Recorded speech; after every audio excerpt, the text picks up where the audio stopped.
Hey everyone, welcome back to the channel. Today we're diving deep into a controversy that's shaking the foundations of Zimbabwean politics.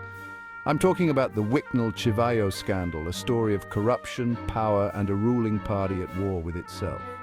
Chivhayo, a businessman with deep ties to Zimbabwe's elite, has been in the spotlight for securing a massive $40 million tender from the Zimbabwe Electoral Commission, or ZEC.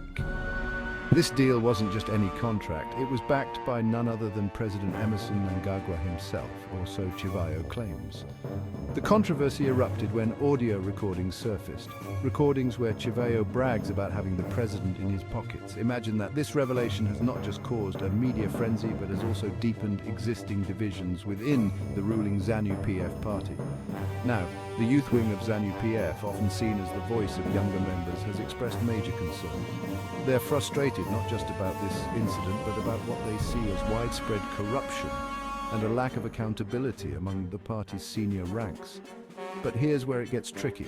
The Zimbabwe Anti-Corruption Commission, or ZAC, has been slow to act. They say they need formal complaints to start investigations. Critics argue this stance is far too passive, especially given the serious nature of the allegations. So, what does this mean for Zimbabwe? This scandal exposes not just a potential abuse of power, but also significant fault lines.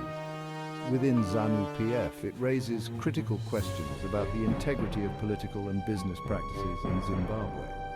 As the controversy unfolds, the world is watching. The outcome of this scandal will not only affect those directly involved, but could also influence the future political landscape of Zimbabwe. So stay tuned and don't forget to like, share and subscribe for more updates on this and other pressing global issues. I'm always here to bring you the deep dives into the stories that matter. Thanks for watching.